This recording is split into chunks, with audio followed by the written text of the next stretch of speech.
All right, so the first thing you need to do as you figure out this Zotero is to download it. And that's pretty easy to do.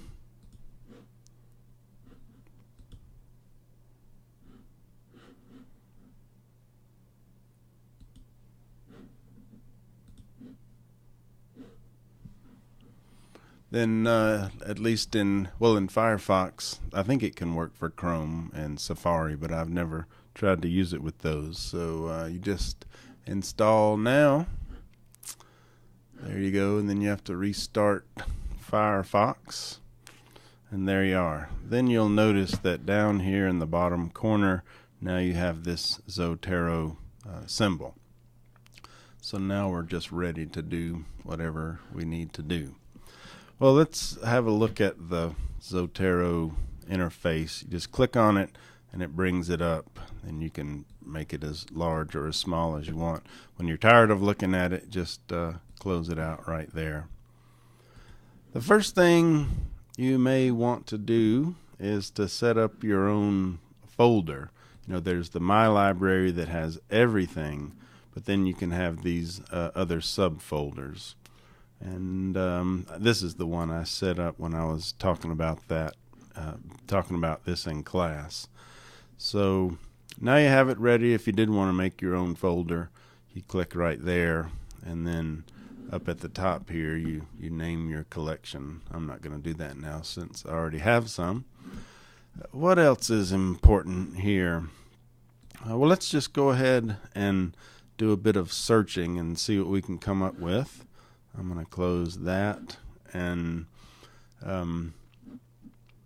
let's just start in this general search. Let's see, I'll just search Mardi Gras,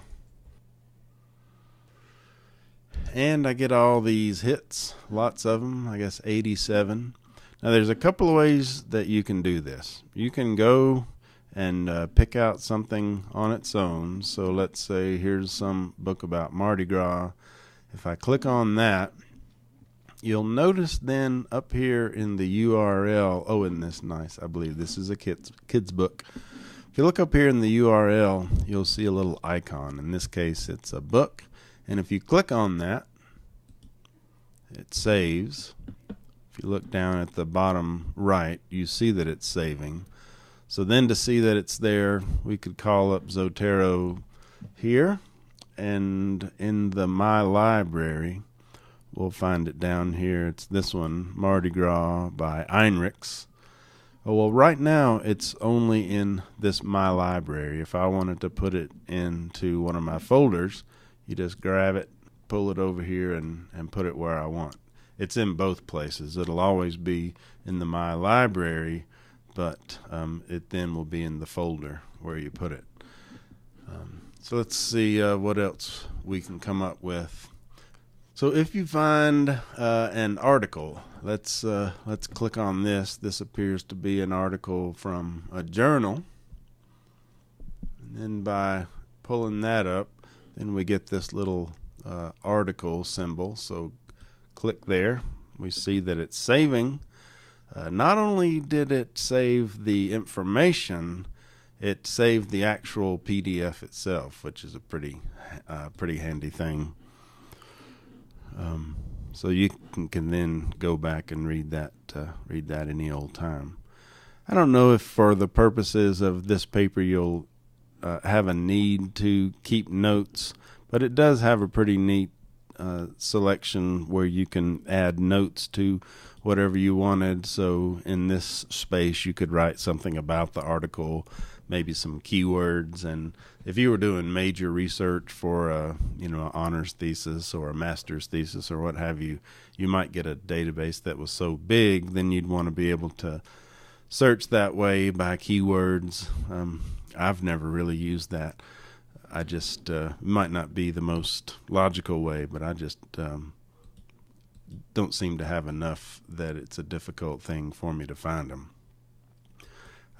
So I think that is the first of that important part, just getting your stuff in there. And what's really helpful I think, and I showed this in class, is getting this stuff into your paper, getting it into your bibliography. So let's just take a smaller selection and we control click create bibliography from items, Chicago Manual of Style, author date, bibliography, copy to clipboard. Okay. So then you come over here and a simple paste.